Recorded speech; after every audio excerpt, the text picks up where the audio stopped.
All right, sports fans, how's everybody out there doing? William Martin coming at you one more time here on YouTube with another edition of the 300 Pounds of Sports Knowledge Podcast.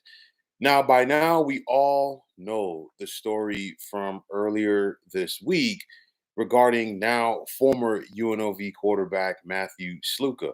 So, Sluka had transferred to UNLV this year from Holy Cross, and he helped the Rebels win their first three games of the season. But very abruptly, he decided to take his ball and go home.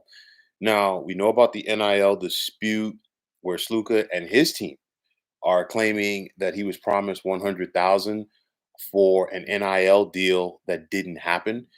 UNLV is countering by saying that no deal was in place. And listen, don't get me wrong, I am not here to take sides on this matter, and I'm not here to say who's right or who's wrong. But I think at the end of the day, this is going to be a hard lesson going forward for everyone. Okay, not just at UNLV, but around college sports altogether. And for anybody out there seeking an NIL deal, my best advice is you better get it in writing, okay? Because I've said it before and I will say it again. Pro style contracts are indeed coming to college football real soon, okay? And I think that's going to put, a lot of these issues, in the past tense, so to speak. I mean, at the same time, I mean, this never really would have really happened, uh, at a bigger school like an SEC school or a Big Ten school, because guess what? Somebody there would have stepped in and taken care of this and made sure it's right. And if you're Matthew Sluka, you know, you want the money that you feel was promised to you, but maybe some people look at this and say, hey, this is possibly a bad look for him because whether you agree with it or not, there's going to be some people out there that are going to sit back and say, hey, he quit on his team.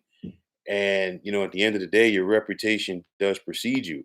Now, I know in the pros, we have guys that do sit out uh, for money when they're looking for a new deal. Usually in the NFL, you see guys holding out in OTAs or during training camp, but once they're there, they're there.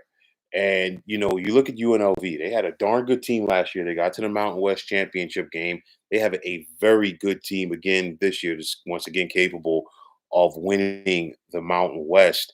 And of course, they're not going to do it with Sluka now. It's going to be Hodge Malik Williams. And of course, you had some people that once the announcement was made and that UNLV was going with Hodge Malik Williams, you know what?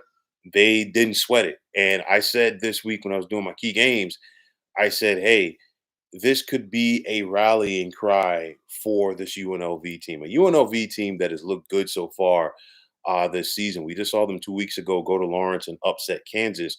And then today, UNLV dominated a darn good Fresno State team, 59-14. And in that contest, Hodge Malik Williams was 13-16 passing for a buck 82 with three touchdowns. And he also had 119 yards rushing on the ground. But, some people are going to look at this and say, hey, maybe this hampers UNLV recruiting wise going forward. We got to wait and see. But at the end of the day, if you're a college, you got to have your NILs in order. Okay. There's no ifs, ands, or buts. We've seen kids, leave schools before or decommit to schools over NILs. And the bottom line is if you're going to do this, you better do it right. Okay. The NILs, plain and simple, are a game changer. They are here to stay and in some form or fashion. Okay. But like I said before, you got to make sure that you're going to do it right. We saw a Vegas businessman this week who was willing to step in and pay Sluka, and UNLV plain and simply said, you know what? No, they basically they're done with him. So it's going to be interesting to see what happens with Matthew Sluka, where his next stop is going to be on his college football journey. And then you're looking at UNLV. I think in the short term, they really, they're rallying around Hodge Malik Williams as their quarterback. And I think, they're going to continue to progress because I feel that Barry Odom is a darn good coach. I thought he did a decent job at Missouri, which is a tough place to win in the SEC. But nonetheless, I think he is doing an even better job here at UNLV. But nonetheless, very dicey situation altogether.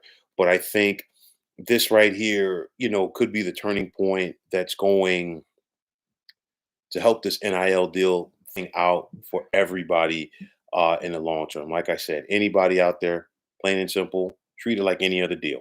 No handshake agreements, no verbal agreements. Simply get it in writing. Get yourself an ironclad contract. You save yourself a whole bunch of headache. But at the end of the day, I think this was a hard lesson for everybody involved and even everybody else in the college football game. So let's see where the NILs go from here.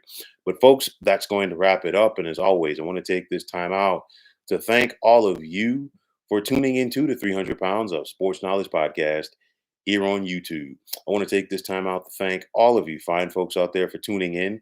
And if you haven't already, please feel free to subscribe to this channel.